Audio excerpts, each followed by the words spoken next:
Well, thank you very much. I think, as you have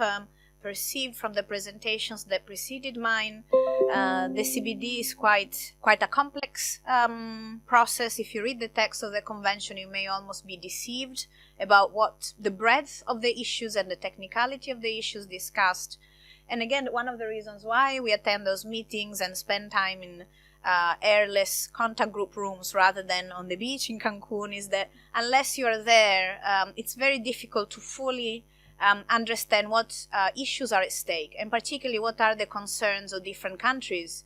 being part of the whole international community, in some cases including the US, even if as a non-party. What are their different views, their different agendas in addressing those a myriad really of really complex issues. And as Debbie was mentioning, and as perhaps you have gathered from Daniela's presentation,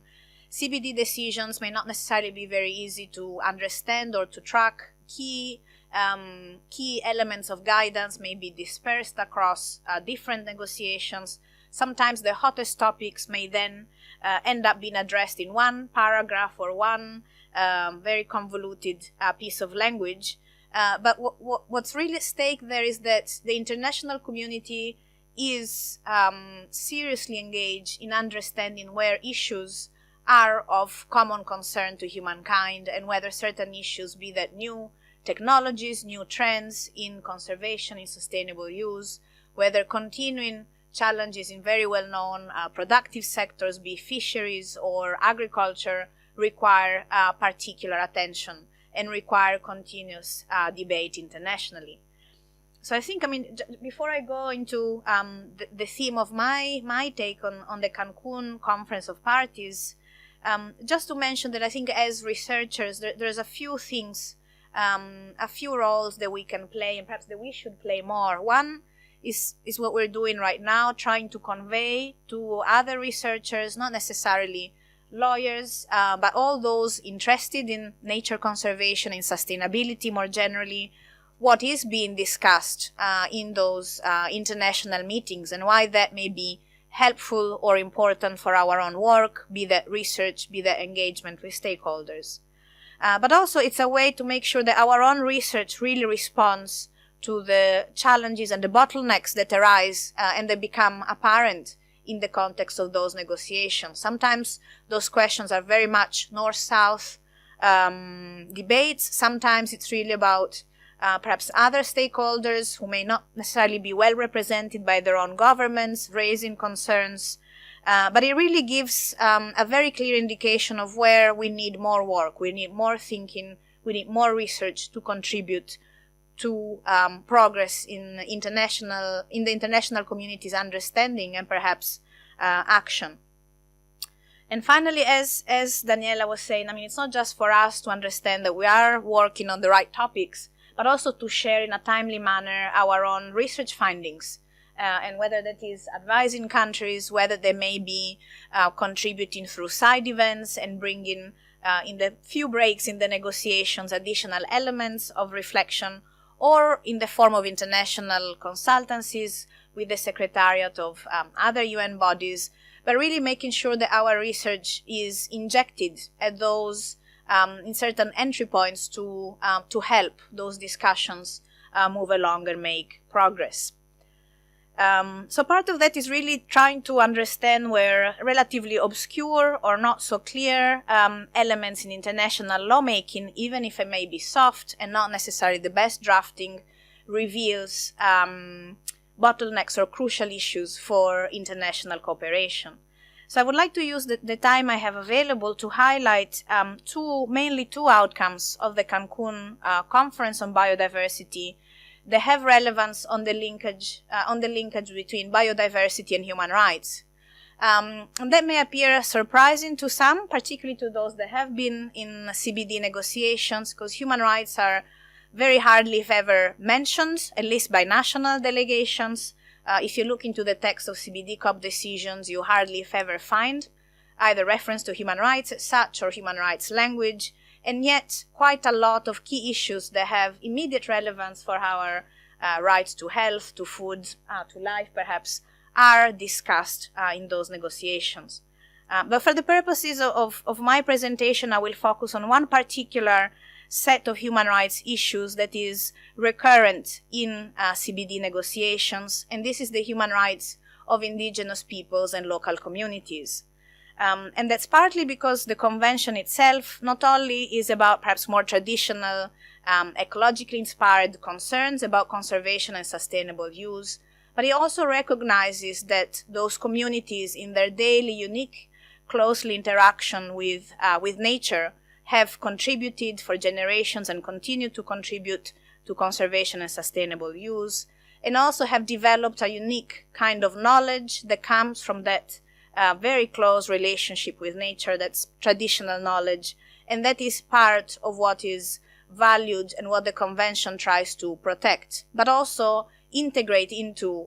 international, national, and local decision making related to the environment. So somehow when we discuss about ecosystem approach, when we discuss about very technical marine issues, yes, there is a very highly scientific approach, but it's not an approach that's purely technicistic. And the convention very much supports or attempts to support, among other things, the integration of different systems of knowledge and different perceptions and contributions of different actors, including the public at large, including societal perceptions of risks and approaches. And so the two outcomes I want to discuss, thinking about the idea of how the convention, without quite saying it, contributes to an understanding of the linkages between biodiversity and human rights, is to look first at a new set of international voluntary guidelines. They were adopted, they were subject to very intense, politically controversial and very difficult negotiations, so new international guidelines on consent and benefit sharing from the use of traditional knowledge of indigenous peoples and local communities. And then another decision that Daniela has already mentioned, this decision on mainstreaming biodiversity in other sectors, which was focused on agriculture, fisheries, forestry, and tourism, but also brings more general elements for thinking about how biodiversity conservation and sustainable use will support the realization of several sustainable development goals, may have to do with efforts related to poverty reduction, and may have also bearing on foreign investment in these productive sectors. So for the guidelines on traditional knowledge, even if you look at the title, besides the really interesting Mayan terms, which I can't pronounce unfortunately, and which means roots of life, the guidelines were really about understanding how, yes, we can value and respect traditional knowledge, but we also need to engage in a respectful manner with the holders of that traditional knowledge, in engaging them in a dialogue, in decision making, and any other approach to conservation and sustainable use.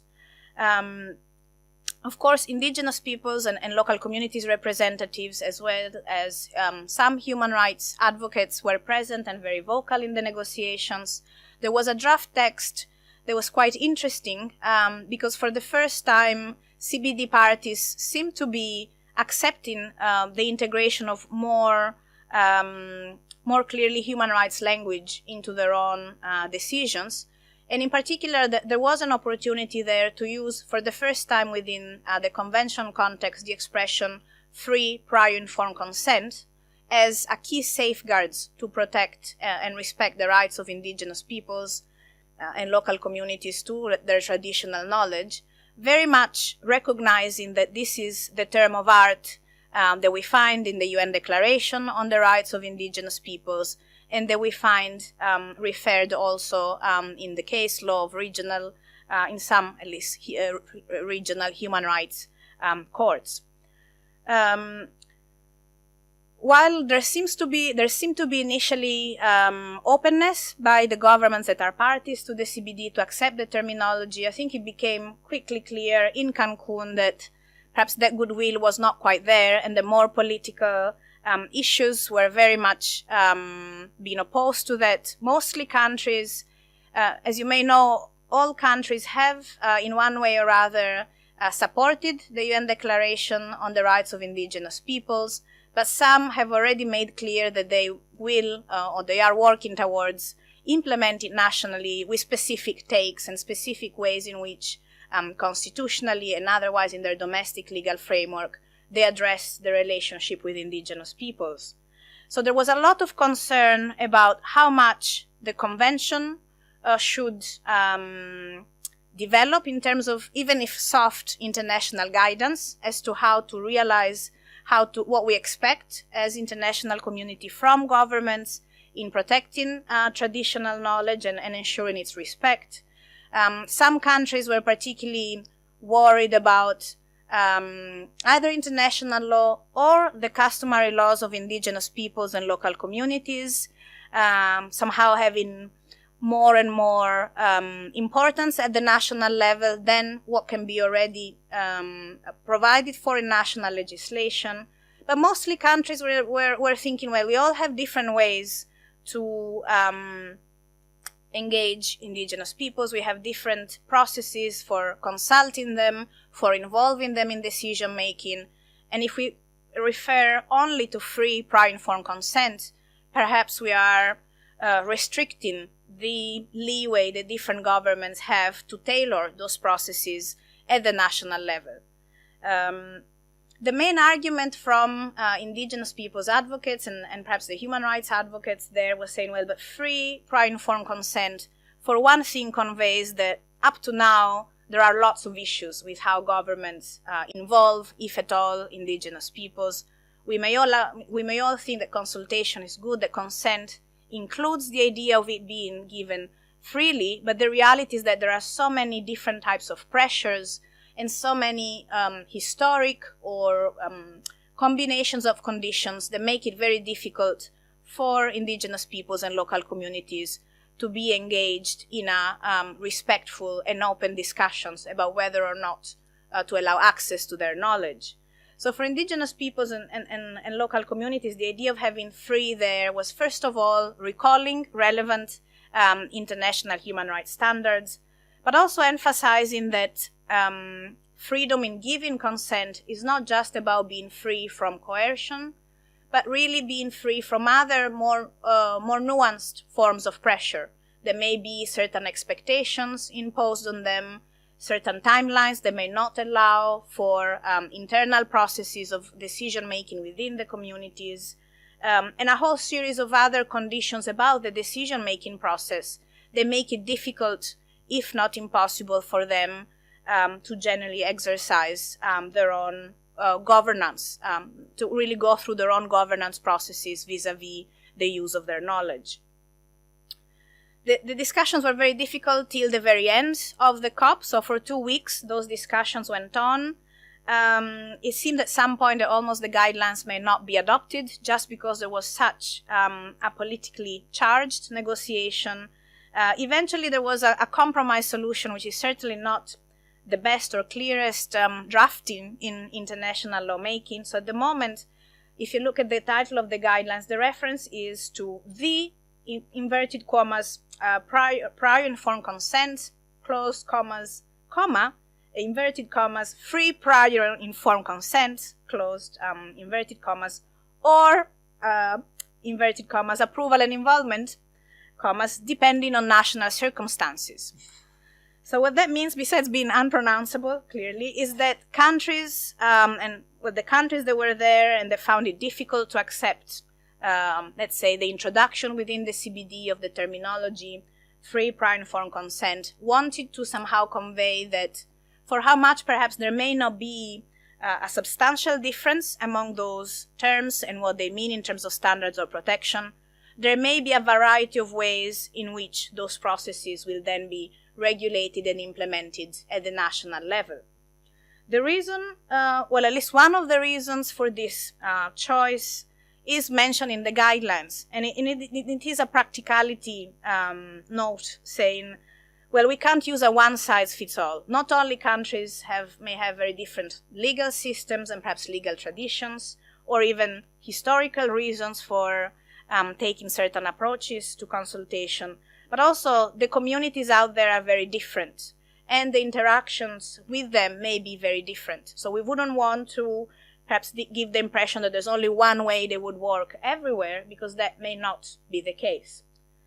Now, the question still remains whether having these three expressions raises a question of different standards of protection. And again, one of the things we are quite engaged here in Strathclyde in our research, including under the Benelux project, is understanding how, in all events, the CBD is not the only piece of international guidance that's relevant here. And while it is helpful to understand how certain international human rights concepts apply in the specifics of nature conservation and the sustainable use of biodiversity, that does not shield from applicable international human rights law. So depending on which CBD parties are party to other international instruments related to human rights, all of that guidance and content related to the standards, the minimum standards that have to be ensured in the context of consultation procedures that remain there. But somehow, because the membership of the CBD is so broad, and because it is difficult to convey the variety of approaches that could be taken at the national level, the language remains complicated and leaves quite a few questions open that I think can only be then ascertained in a contextual manner.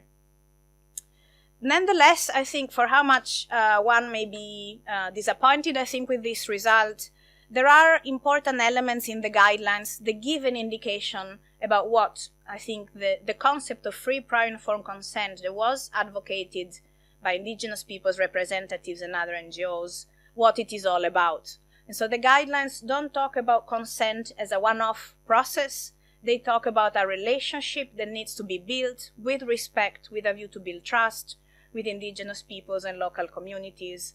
They talk about a continual process leading to ongoing arrangements between users of traditional knowledge and the holders of that knowledge. And they provide other indications that may have to do with what it means to require prior informed consent. And so the fact that you have to respect the timelines that are necessary for the communities themselves to consult internally, to fully grasp what opportunities and risks are at stake, and an element of respect to their customary practices and protocols for that process to be duly happen before a decision is taken.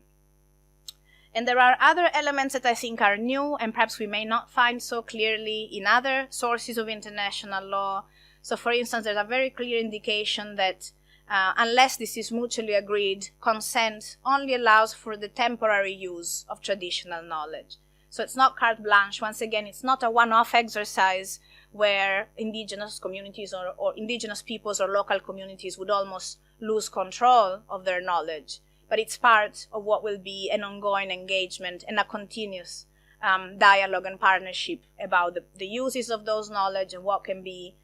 acceptable from the viewpoint of Indigenous peoples and local communities. There are also other elements that are interesting, the idea that you need safeguards to ensure that all parties have the same understanding of the information and the terms provided. So there are